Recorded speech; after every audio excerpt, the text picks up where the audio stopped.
Hello, मैं ERS के sir आप सभी का स्वागत करता हूं आपके अपने YouTube चैनल मैथस्टिक्स में।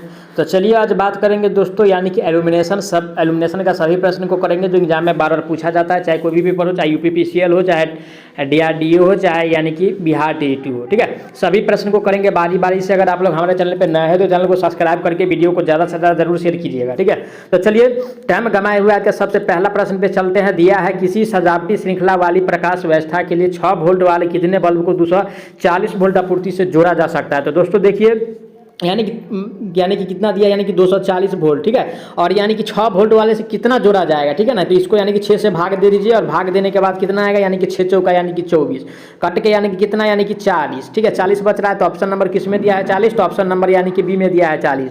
तो इसका करेक्ट आंसर की बात किया जाए तो ऑप्शन नंबर यानी कि बी हो जाएगा। ठीक है, अब चलिए आज का अगला प्रश्न पे बात करते हैं। घनाकार सॉलिड कोण की एसआई क्या होता है। तो दोस्तों घनाकार सॉलिड कोण का कह रहा है। ठीक है, तो सॉलिड कोण का यानी कि एस्टेरेडियन होता है। ठीक है, क्या होता है, यानी कि एस्टेरेडियन होता है। तो ऑप्शन नंबर किस में दिया है एस्टेरेडियन, तो ऑप्शन नंबर ए में दिया है एस्टेरेडियन। तो ठीक है, वही केवल अगर कोण का पूछता तो क्या हो जाता है, अगर केवल कोण का पूछता तो यानी कि रेडियन हो जाता। क्या, यानी कि रेडियन हो जाता। ठीक है, लेकिन यहाँ पे सॉलिड कोण का पूछ रहा है, यानी कि ठोस कोण का, तो ठोस कोण का यानी कि एस्टेरेडियन होता है। तो ध्यान रखिएगा ऑप्शन नंबर इसका यानी कि ये सही हो जाएगा। अब चलिए अगला प्रश्न पे बात करते हैं। ठीक है, अगला प्रश्न है किसी ट्यूबलाइट के चौक लगाने का उद्देश्य क्या है। तो दोस्तों चौक लगाते हैं यानी कि करंट का जो मात्रा होता है, यानी कि सीयू जो होता है, यानी कि करंट का मात्रा उसको यानी कि सीमित करना। क्या करना, यानी कि उसको यानी कि सीमित करना होता है। तो ऐसा यानी कि ऑप्शन किस में दिया है, तो ऑप्शन ए में दिया करंट को यानी कि कम करना।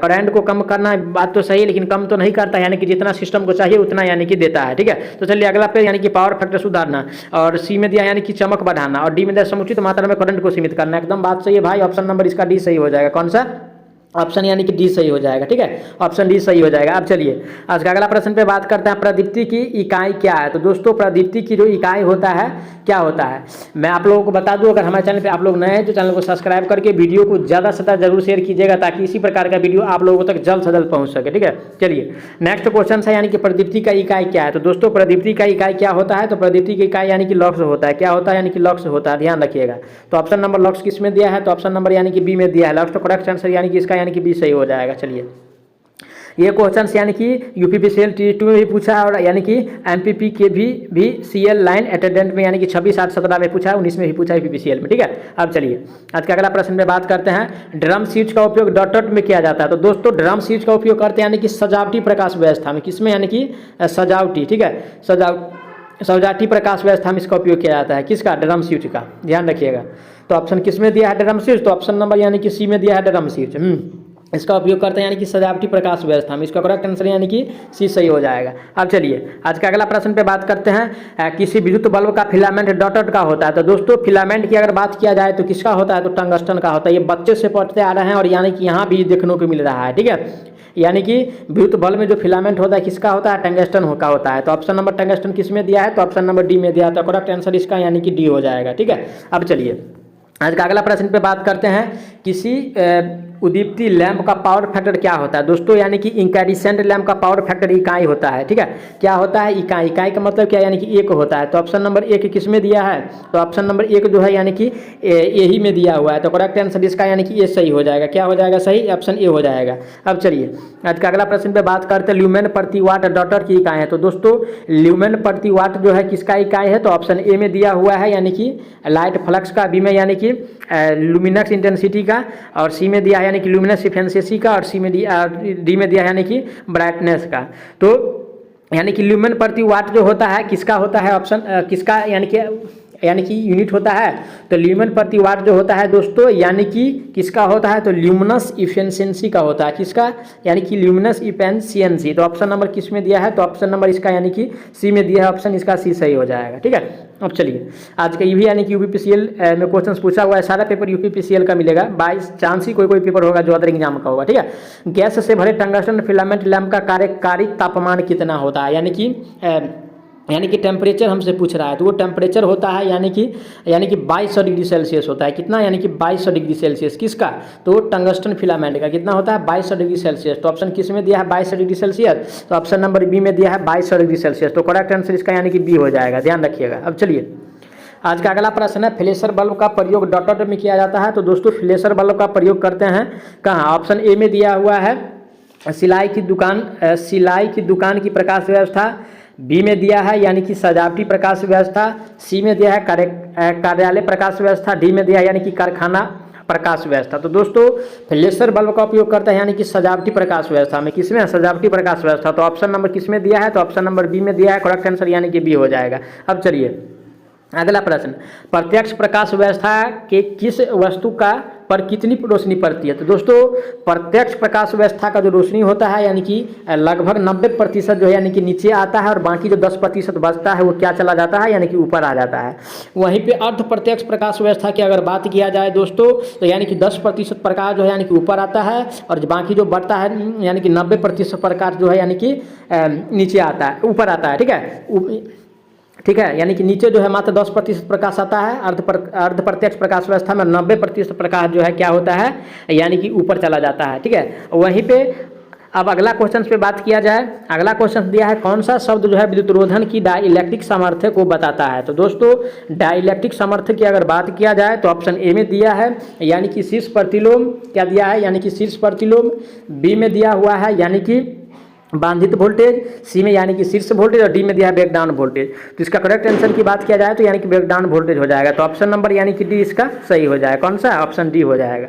अब चलिए आज का अगला प्रश्न, एक नियॉन संकेत ट्यूब की अधिकतम लंबाई हो सकती है? तो दोस्तों नियॉन संकेत ट्यूब का जो अधिकतम लंबाई होगा लगभग यानी कि 5 मीटर रखा जाता है। क्या? 5 मीटर रखा जाता है। तो ऑप्शन किस में दिया है 5 मीटर? तो ऑप्शन नंबर यानी कि बी में दिया है 5 मीटर। तो इसका करेक्ट आंसर की बात किया जाए तो ऑप्शन नंबर यानी कि बी हो जाएगा।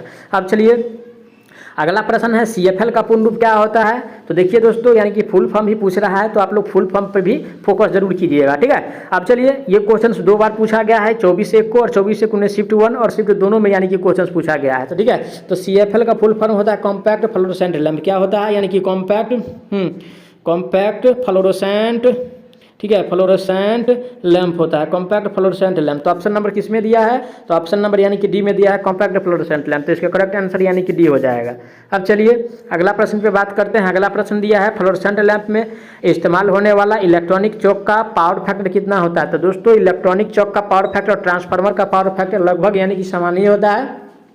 तो ट्रांसफार्मर का पावर फैक्टर भी 98, 95 से 98 तक यानी कि माना गया है और वहीं पे फ्लोरोसेंट लैंप का भी यानी कि 95 से 98% माना गया है। ठीक है, 98%। तो ऑप्शन नंबर इसका यानी कि डी सी सही हो जाएगा। कौन सा? ऑप्शन यानी कि सी सही हो जाएगा, 95%। ठीक है, अब चलिए अगला प्रश्न दिया है प्रत्यक्ष प्रकाश व्यवस्था में डॉट डॉट होता है। तो दोस्तों प्रत्यक्ष प्रकाश व्यवस्था में 90% प्रकाश नीचे की ओर आता है, एकदम सही है भैया। चलिए अगला भी कुछ पढ़ लेते हैं। 10% प्रकाश नीचे की ओर आता है, नहीं भाई, 10% प्रकाश ऊपर चला जाता है, 50% प्रकाश नीचे आता है, ऐसा नहीं होता है, 60% प्रकाश नीचे आता है, ऐसा भी नहीं होता है। तो ऑप्शन नंबर यानी कि इसका ए सही हो जाएगा। कौन सा? ऑप्शन ए सही हो जाएगा। ठीक है, ऑप्शन नंबर ए इसका सही हो जाएगा। अब चलिए ये पेपर 25/1/19 का यानी कि पूछा गया है। अब चलिए अगला प्रश्न है दिए गए विकल्पों में से किसे सजावटी दीपक के रूप में उपयोग किया जाता है? तो दोस्तों सजावटी दीपक के रूप में किसका उपयोग किया जाता है? तो ऑप्शन ए में दिया है यानी कि परावर्तक लैंप, बी में दिया है यानी कि निर्वात लैंप, सी में दिया है यानी कि डिस्चार्ज लैंप और डी में जो दिया हुआ है यानी कि गैस फील्ड लैंप दिया हुआ है। ठीक है, तो इसका करेक्ट आंसर की बात किया जाए तो यानी कि परावर्तक लैंप होता है। कौन सा? परावर्तक लैंप होता है। तो ऑप्शन नंबर किस में दिया है? तो ऑप्शन नंबर ए में दिया है, तो करेक्ट आंसर ए हो जाएगा। अब चलिए अगला प्रश्न पे बात करते हैं। एक सोडियम लैंप में प्रारंभ में सोडियम डॉट डॉट होता है। तो दोस्तों सोडियम लैंप में प्रारंभ में जो सोडियम होता है क्या होता है? तो वो होता है यानी कि ठोस अवस्था में होता है। ठीक है, ठोस अवस्था में होता है। तो कौन सा ऑप्शन में दिया है ठोस अवस्था? तो ऑप्शन नंबर ए में दिया है ठोस अवस्था। तो करेक्ट आंसर इसका यानी कि ए हो जाएगा। क्या? ए हो जाएगा। अब चलिए अगला प्रश्न, विकल्पों में उल्लिखित किस कमरे में सबसे अधिक रोशनी की आवश्यकता होती है? अकॉर्डिंग टू ऑप्शन के हिसाब से देखा जाए तो यानी कि लॉबी दिया है, रसोई दिया है और हॉल दिया है। तो सबसे यानी कि जो होगा अध्ययन कक्ष में यानी कि क्या है? अध्ययन कक्ष में यानी कि सबसे अत्यधिक रोशनी की आवश्यकता है क्योंकि छोटे छोटे अक्षर को पढ़ने में यानी कि सुविधा मिलेगा। तो ऑप्शन नंबर इसका यानी कि ये सही हो जाएगा। ठीक है, अब चलिए आज का अगला प्रश्न पे बात करते हैं। सजावट और विज्ञापन के लिए किस प्रकार का लैंप का प्रयोग किया जाता है? तो दोस्तों सजावट और विज्ञापन के लिए किसका उपयोग किया जाता है?